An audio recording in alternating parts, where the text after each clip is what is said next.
Hey, welcome back. I'm talking about tenses. Tense বিষয়ে কৈ আছো। তো এই ভিডিওটোত মই ফিউচাৰ টেন্স, সিম্পল ফিউচাৰ বা future indefinite. What is simple future আৰু ফিউচাৰ ইনডেফিনিট? সিম্পল ফিউচাৰ বা ফিউচাৰ ইনডেফিনিটৰ বিষয়ে কিছু কথা ইয়াতে আগবঢ়াবলৈ আহিছো। তো কেনেকুৱা সেন্টেন্সক আমি ফিউচাৰ ইনডেফিনিটত বা সিম্পল ফিউচাৰত আমি লিখিব লাগিব বা ক'ব লাগিব, বা কেনেকুৱা সেন্টেন্সক আমি সিম্পল ফিউচাৰ বা ফিউচাৰ ইনডেফিনিট বুলি ক'ম, তাৰ স্ট্ৰাকচাৰটো কি হয় তাৰ বিষয়ে কিছু কথা ইয়াতে আগবঢ়াবলৈ আহিছো।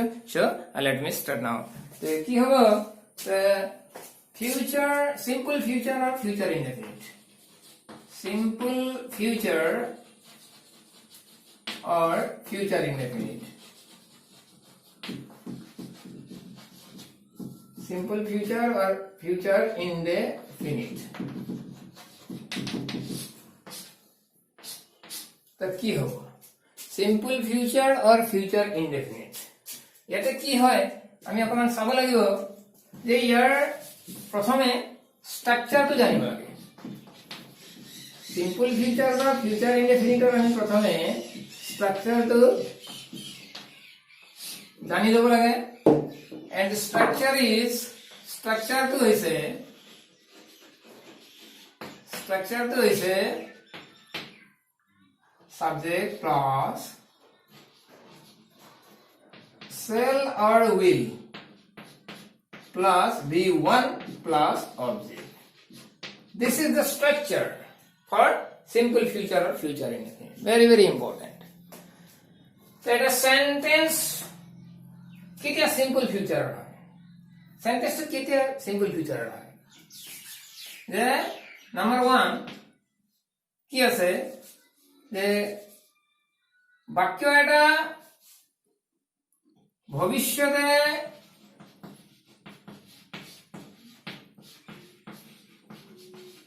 কোনো এটা কাম হব।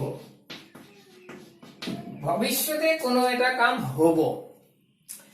এই ভবিষ্যতে কোনো এটা কাম হব তাৰ মানে মই যাম, তেওঁ যাব,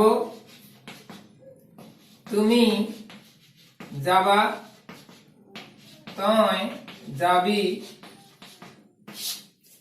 মই পঢ়িম, তেওঁ পঢ়িব,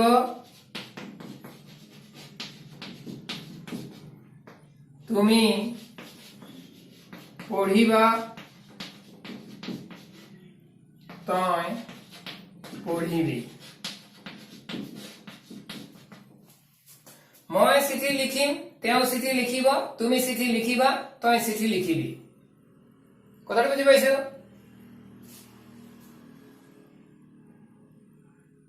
আমি ফুটবল খেলিম, তেওঁ ফুটবল খেলিব, তুমি ফুটবল খেলিবা, তই ফুটবল খেলিবি। মুঠৰ ওপৰত কি আছে? যাম, যাব,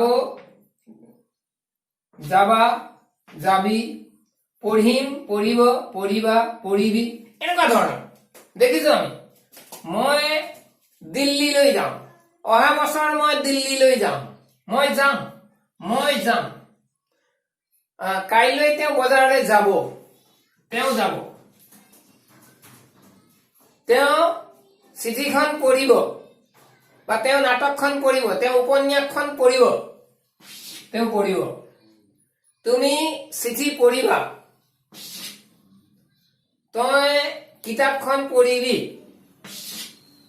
এইবোৰ হৈছে আমাৰ সিম্পল ফিউচাৰ, ফিউচাৰ ইনডেফিনিট। ভবিষ্যতে কোনো এটা কাম হ'ব, ভবিষ্যতে সামান্যভাৱে এটা কাম হ'ব, তাৰ অৰ্থ ভবিষ্যতে কোনো এটা কাম হ'ব। হ'ব মিন্স কেনেকুৱা হ'ব? যাব, লিখিব, পঢ়িব, আহিব, যাম, লিখিম, পঢ়িম, আহিম, খাম, খাব, খাবি, খাবা, এনেকুৱা ধৰণৰ সেন্টেন্স। মুঠৰ ওপৰত কি হৈছে? ভবিষ্যতে কোনো এটা কাম হ'ব, কামটো হ'ব। তেওঁ চিঠি লিখিব, আমি বজাৰলৈ যাম, তেওঁ চিঠি লিখিব, আমি বজাৰলৈ যাম, তুমি আমাৰ ঘৰলৈ আহিবা, দুয়ো একেলগে মেলালৈ যাম। তে এইবোৰ হৈছে সববিলাক আমাৰ ফিউচাৰ। কেনেকুৱা ফিউচাৰ? Future indefinite. যে ফিউচাৰ ইনডেফিনিট হৈছে আমাৰ ভৱিষ্যতে কোনো এটা কাম হ'ব। তে দেখিলো যে মই যাম, তেওঁ যাব, তুমি যাবা, তই যাবি, মই পঢ়িম, তেওঁ পঢ়িব, তুমি পঢ়িবা, তই পঢ়িবি। মাজতে বিভিন্ন কথা হ'ব আমাৰ। মাজতে মই তোমাৰ লগত বজাৰলৈ যাম, তেওঁ আমাৰ লগত স্কুললৈ যাব, এনেকুৱা হ'ব। মই তুমি দিয়া কিতাপখন পঢ়িম, তেওঁ নাটকখন পঢ়িব। তো বিভিন্ন মাজত যিকোনো শব্দ থাকিব পাৰে, একো নাই। To make the sentence meaningful, ইয়াতে বিভিন্ন ৱৰ্ডছ থাকিব পাৰে। এইটো ডাঙৰ কথা নহয়, খালি আমি কথাটো বুজি পাব লাগিব এনেকৈ যে সেন্টেন্সটো সিম্পল ফিউচাৰ বা ফিউচাৰ ইনডেফিনিট হয় নহয়, কেনেকৈ হয়। আমি দেখিলো যে মই যাম, তেওঁ যাব, তুমি যাবা, তই যাবি, মই পঢ়িম, তেওঁ পঢ়িব, তুমি পঢ়িবা, তই পঢ়িবি, এনেকুৱা ধৰণৰ মাজত যিকোনো ৱৰ্ড হ'ব পাৰে। তুমি কিতাপখন ভালদৰে পঢ়িবা, তুমি নিয়মীয়াকৈ পঢ়িবা, এনেকুৱা ধৰণৰ। তেওঁ উপন্যাসখন পঢ়িব, এনেকুৱা ধৰণৰ।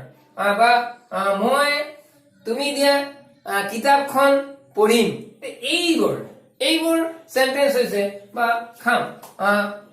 যেনেকে মই ভাত খাম, মই ৰুটি খাম, তেওঁ ৰুটি খাব, তেওঁ আপেল খাব, তেওঁ আম কিনিবলৈ যাব, তেওঁ মাছ কিনিবলৈ যাব, তেওঁ মাছ কিনিব। বিভিন্ন সেন্টেন্স, এনেকুৱা বিভিন্ন সেন্টেন্স হ'ব পাৰে যাক আমি ফিউচাৰ ইনডেফিনিট বা সিম্পল ফিউচাৰত প্ৰকাশ কৰো।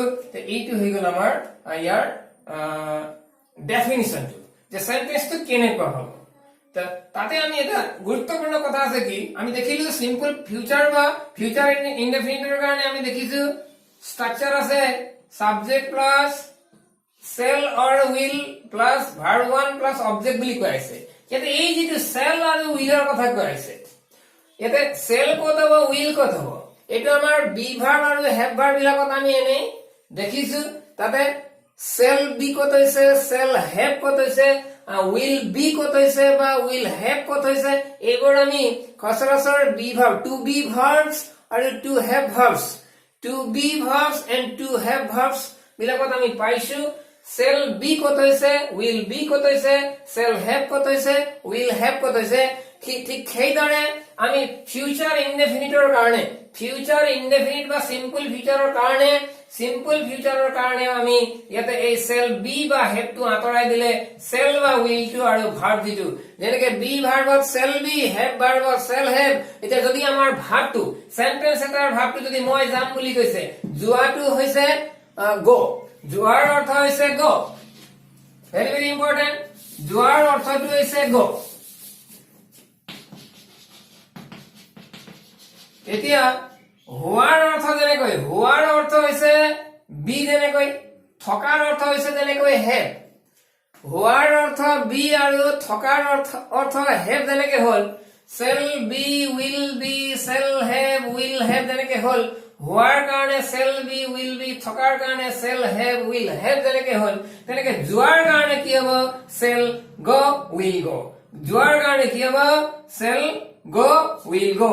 এই গোটোৰ যদি আমি ফিউচাৰ বিচাৰো তেতিয়াহ'লে গোৰ ফিউচাৰটো কি হ'ব, shall go or will go, very very important.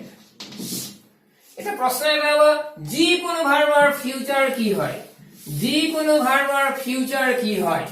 যদি প্ৰশ্ন হয় what is the future tense of A verb, of any verb, যিকোনো ভাৰ্বৰ ফিউচাৰ কি হ'ব, বোলে cell or will plus b1, এইটো হৈ গ'ল আমাৰ ফিউচাৰ।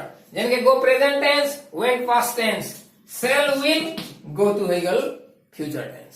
যদি আমাৰ ৰাইট ভাৰ্ব লোৱা হয়, ৰাইট ভাৰ্ব যদি আমি লওঁ, ৰাইট ভাৰ্ব যদি লওঁ, ইয়াৰ ফিউচাৰ কি হ'ব, তেতিয়াহ'লে past tense right present wrote, right present wrote present, ইয়াৰ ফিউচাৰ কি হ'ব, shall write or will write, very very important, will write। Writer হ'ল চেল ৰাইট উইল ৰাইট ফিউচাৰটোৰ কথা কৈ আছো যিকোনো ভাৰ্বৰ ফিউচাৰ কি হ'ব আগপিনে আমি চেল বা উইল লগাব লাগিব V1 ৰ আগত চেল বা উইল V1 ৰ আগত যেতিয়া আমি চেল বা উইল এড কৰো লগাই দিও তেতিয়া হ'ব ভাবটো কি future tense it will be future এইটো হ'ব আমাৰ ফিউচাৰ যিকোনো ভাৰ্বৰ আগত যিকোনো ভাৰ্বৰ প্ৰেজেন্ট টেন্সৰ ফৰ্মৰ আগত চেল উইল লগাই দিলে এইটো হ'ব আমাৰ ফিউচাৰ টেন্স এতিয়া আমি গম পালো যে যিকোনো ভাৰ্ব এটা ফিউচাৰটো কি হয় যদি ভাবটো লিখা আছে লিখিম কৈছে তেতিয়ালে চেল ৰাইট উইল ৰাইট পঢ়াৰ কথা কৈছে পঢ়িম পঢ়িবা পঢ়িবি এনেকে কৈছে চেল ৰিড উইল ৰিড পঢ়াৰ কথা যদি কৈছে চেল ৰিড উইল ৰিড এনেকে আমি পাম এতিয়া ইয়াত ডাঙৰ এটা প্ৰশ্ন হ'ব সেইটো হৈছে কি যে ভৱিষ্যতে কোনো এটা কাম হ'ব ঠিক আছে এইটো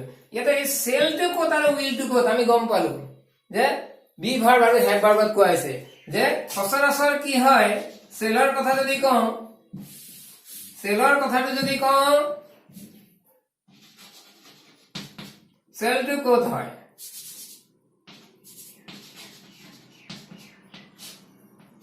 সেলটো সচৰাচৰ ক'ত হয় ফাৰ্ষ্ট পাৰসনৰ পাছত হয় ফাৰ্ষ্ট পাৰসনত হয় এইটো হৈছে নৰ্মেল কন্ডিশনত ফাৰ্ষ্ট পাৰসনৰ পিছত আমাৰ সেল হয় সেল টু ফাৰ্স্ট পাৰসনেৰ পিছত নৰমাল কন্ডিশনত হয় ফাৰ্স্ট পাৰসন মানে হৈছে আই আৰু উইৰ পাছত দ্যাট ইজ আই আৰু উইৰ পাছত সেল যেটো আছে সেল টু ফাৰ্স্ট পাৰসন আই বা উইৰ পাছত নরমাল কন্ডিশনত হয় কিন্তু ইয়াতে আমি যদি এটা एग्जांपल লওঁ তেতিয়া হলে পাওঁ I shall go we shall go I shall eat rice. We shall eat rice. এইবাৰ হৈ গল আমাৰ সচৰাচৰ নৰ্মেল কন্ডিশন যেটো নৰ্মেল কন্ডিশনত ফাৰ্ষ্ট পাৰসনৰ পাছত সেল হয় কিন্তু কি হয় যেতিয়া কন্ডিশনটো কি হয় কন্ডিশনটো যেতিয়া প্ৰমিস হৈ যায় কি হৈ যায় প্রমিস হয় প্রতিজ্ঞা যেনে এতে নাম্বার 2 যদি থ্রেট হয় থ্রেট মানে আছে ধমকি ভাবুকি আর নাম্বার 3 ডিটারমিনেশন সংকল্প দৃঢ়তা ডিটারমিনেশন কিবা এটা কৰিমেই তেনেকুৱা ধৰণৰ এনেকুৱা বৰ কন্ডিশনত কি হয় যে আমাৰ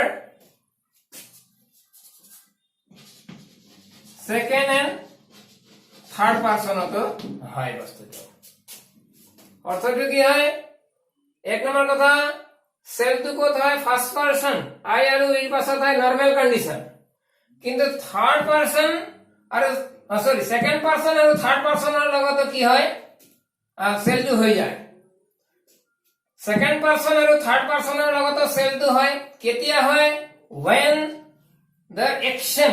when the event or the action is a promise either a promise or threat or determination যেতিয়া সেন্টেন্সটো এটা কি হয় বাক্যটো কি হয় এটা প্রমিস যদি হয় বা থ্রেট যদি ধমকি ভাবুকি যদি হয় বা ডিটারমিনেশন সংকল্প যদি হয় তেতিয়ালে আমাৰ কি হয় সেকেন্ড আৰু থাৰ্ড পাৰসনতো হয় যেনে ফাৰ্স্ট পাৰসনৰ কন্ডিশন নরমাল কন্ডিশনত সেলটো মই एग्जांपल দিলো এতিয়া ইয়াতে যদি আমি কওঁ তেতিয়ালে সেকেন্ড আৰু থাৰ্ড পাৰসনত কি হ'ব পাৰে তেনেকুৱা অৱস্থাত আমি এনেকৈ ক'ব পাৰো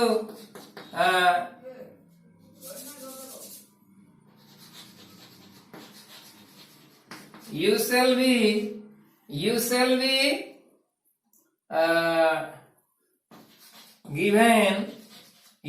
be given the dole তোমাক দোল দিয়া হব you shall be given the dole but then again he shall be appointed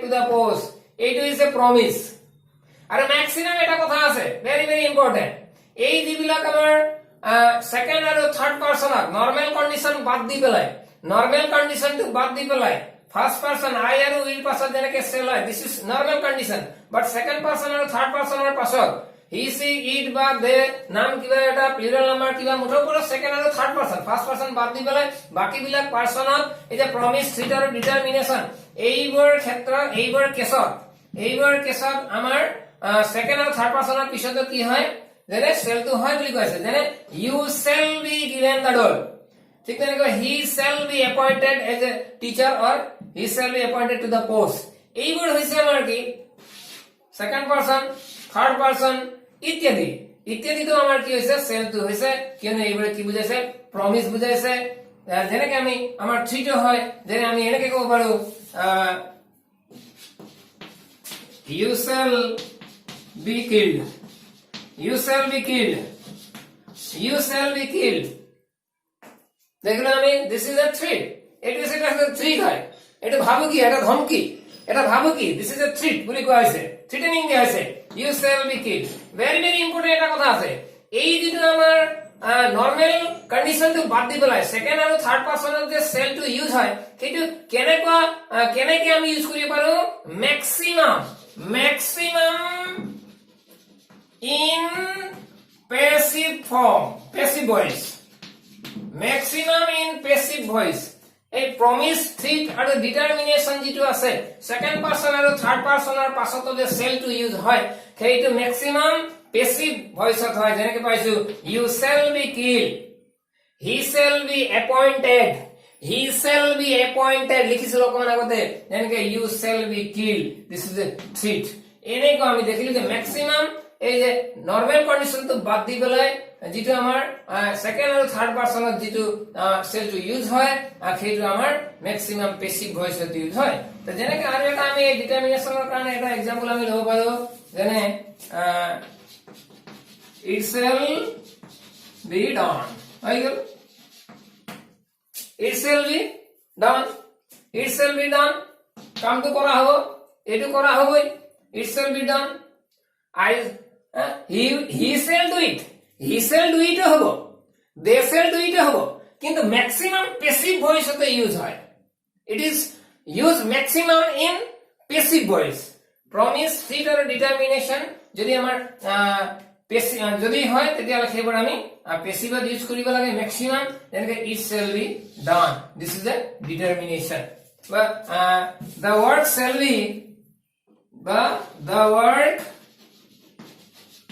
shall be finished in time finish in recorded time bas the work shall be finished in recorded time this is scheduled time the work shall be finished in time বুলি কৈ দিলে হৈ গ'ল তো সময় মতে কামটো কি হ'ব শেষ কৰা হ'ব this is সংকল্প this is determination so এনেকৈ আমি দেখিলো যে সেলটো আমাৰ সেকেন্ড আৰু থাৰ্ড পাৰসনত ইউজ হয় in this way the will ৰ কেছ যদি হয় will ৰ কেছতো একে হয় আমাৰটো will তো কি হয়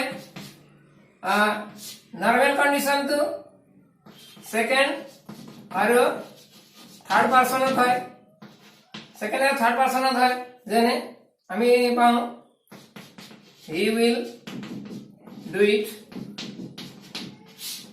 বা they will come tomorrow ইত্যাদি এভরি will আমাৰ নৰমাল কন্ডিশন তো গতিকে this is for normal এইটো হৈছে আমাৰ নরমাল কেস কিন্তু কি হয় কেতিয়াবা will to ফার্স্ট পারসনত ইউজ হয় কেতিয়া হয় সেম ওয়ে নাম্বার 1 প্রমিসত হয় যদি সেন্টেন্স এটা প্রমিস হয় নাম্বার 2 যদি থ্রিট হয় আর নাম্বার 3 যদি সেন্টেন্স এটা কি হয় ডিটারমিনেশন হয় this is very very important দেখিলে যে এনে নরমাল কন্ডিশনৰ সেকেন্ড আৰু থার্ড পারসনত উইল টু ইট হয় কিন্তু কেতিয়াবা কি হয় বলে ফার্স্ট পারসনতো হয় কেতিয়া হয় বলে ফার্স্ট পারসন কেতিয়া হয় প্রমিস যদি হয় থ্রি যদি হয় ডিটারমিনেশন যদি হয় আৰু এইবোৰে কেতিয়া হয় ম্যাক্সিমাম ইন পেসিভত ইউজ হয় যেনে এটা সেন্টেন্স কৈছো মই আই উইল একো নাই I will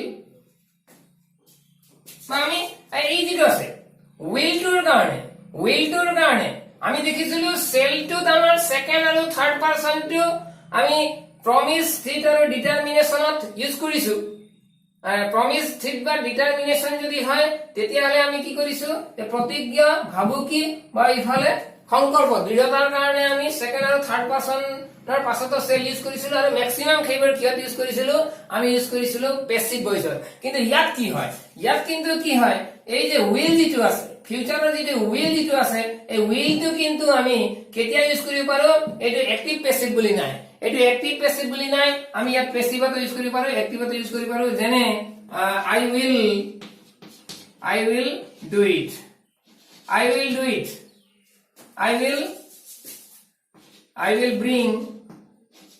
I will bring a doll for I will bring a doll মই doll এটা আনিম I will give you a doll or I will present you a doll I will present you a doll I will present you a beautiful doll this is the promise এটা active পেসিভলি নাই আমি একটিভটো use কৰিলো এটা ঠিক তেনেকে three যদি হয় we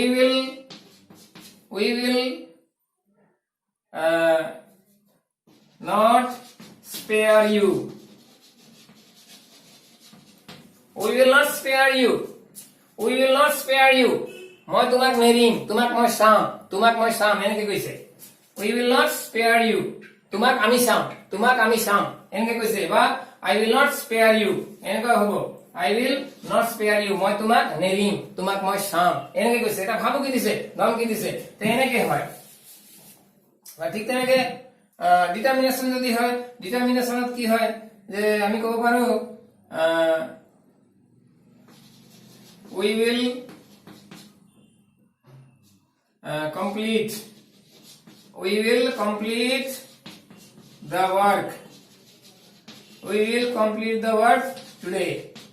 we will complete the work today আমি কামটো আজি সম্পূৰ্ণ কৰিম we will complete the work today বা we will finish the work today তেনেকুৱা হ'ব পাৰে একো নাই যে এইটো হৈ গ'ল এটা ডিটাৰমিনেশন গতিকে প্ৰমিস হ'ব পাৰে থ্ৰিট হ'ব পাৰে ডিটাৰমিনেশন প্ৰমিস থ্ৰিট আৰু ডিটাৰমিনেশনত কি হয় ম্যাক্সিমাম will to first personৰ পিছতো ইউজ হয় এনি কিন্তু in normal condition will is used only after second and third persons the will is normally used only after second and third person but if the sentence is a promise threat or determination then we can use will after first person also that is after I and we also I and we পাছতে আমি we to use কৰি পাৰো this is এইটো হল আমাৰ cell উইলৰ কথা যে ইয়াতে আহি গল আমাৰ সিম্পল ফিউচাৰ যেটো আছিল সিম্পল ফিউচাৰৰ কথা যেটো আছিল সিম্পল ফিউচাৰৰ আমি যেটো সেন্টেন্স দেখিলো সরি স্ট্রাকচার দেখিলো সাবজেক্ট সেল উইল ভার্ব এটো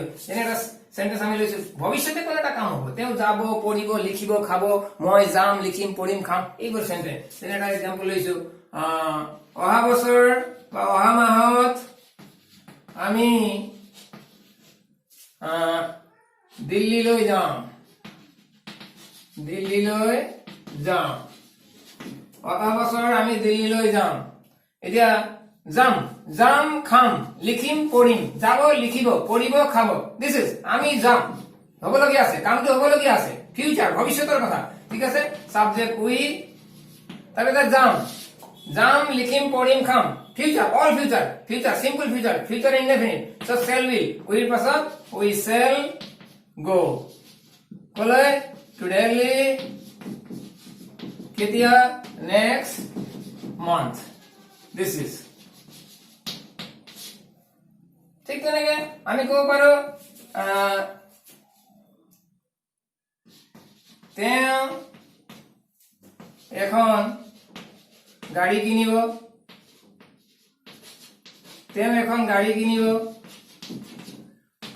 তেওঁ কিনিব লিখিব পঢ়িব খাব তেওঁ কিনিব he will buy a car. This is.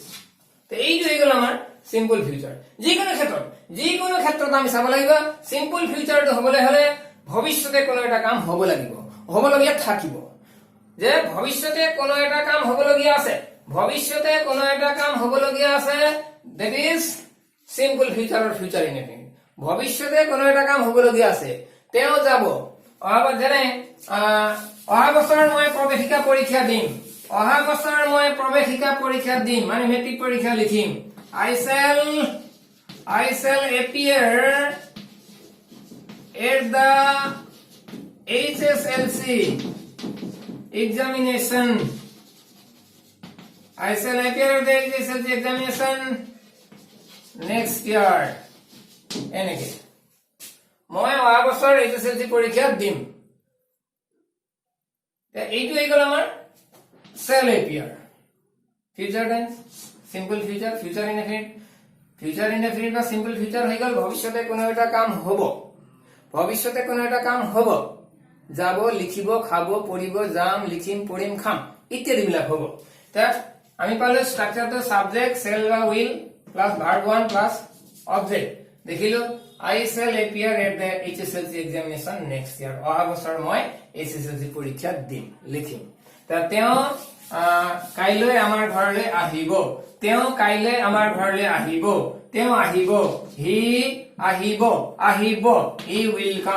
he will come to our home tomorrow.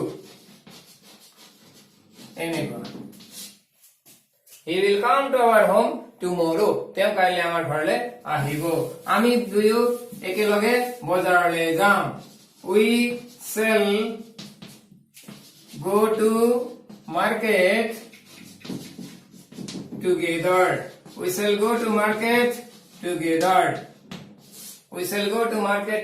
আমি দুয়ো একেলগে বজাৰলৈ যাম।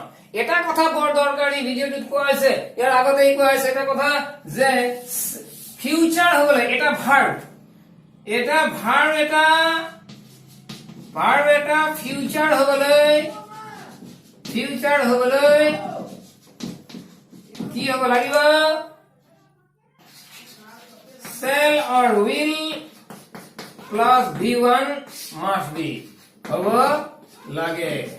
যে ভাৰ্ব এটা ফিউচাৰৰ হ'বলৈ হ'লে আমি কি হ'ব লাগে? আমাৰ shall বা will আগপিনে থাকিব লাগিব। shall বা will plus verb 1 এইটো হৈছে আমাৰ ফিউচাৰ।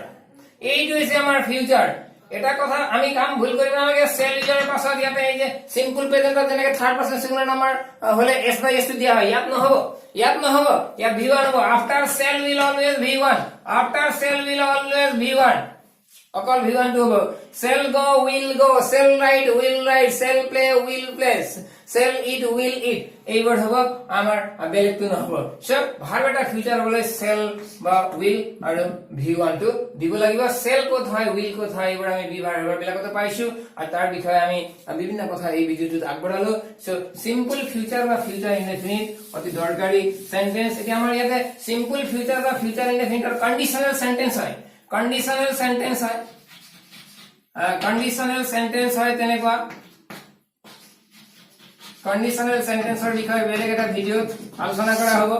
কন্ডিশনাল সেন্টেন্স বিলাক কেনেকুৱা হয় তাৰ বিষয়ে নেক্সট ভিডিঅ'ত আমি আলোচনা কৰিম। সো ইন দিস ভিডিঅ' আমি গম পালো যে সিম্পল ফিউচাৰ বা ফিউচাৰ ইনডেফিনিটৰ এটা সেন্টেন্স কেনেকৈ গঠন কৰিব লাগে। So very important. ইয়াৰ সিম্পল ফিউচাৰ বা ফিউচাৰ ইনডেফিনিটৰ সেন্টেন্স বিলাকো নেগেটিভ বা ইন্টাৰগেটিভ সেন্টেন্স হ'ব পাৰে, একো নাই। এইবোৰ নেগেটিভ ইন্টাৰগেটিভৰ যিবোৰ ভিডিঅ' হ'ব সেইবোৰত কোৱা হ'ব স্পষ্টভাৱে, বিতংভাৱে। তো আমি এই ভিডিঅ'টোত এটাই কথা জানিব লাগিব যে সিম্পল ফিউচাৰ বা ফিউচাৰ ইনডেফিনিট হ'বলৈ বাক্যটোত কেনেকুৱা কি থাকিব লাগিব আৰু সেন্টেন্সটো কেনেকৈ ষ্ট্ৰাকচাৰ কৰা হয় বা তাৰ গঠন কৰা হয়। তো ঠিক আছে, থেংক ইউ ভেৰি মাছ। ইয়াৰ পৰা নিশ্চয় ভিডিঅ'টো চাই পেলাই ছাত্ৰ ছাত্ৰীসকলে উপকৃত হ'ব। Thank U.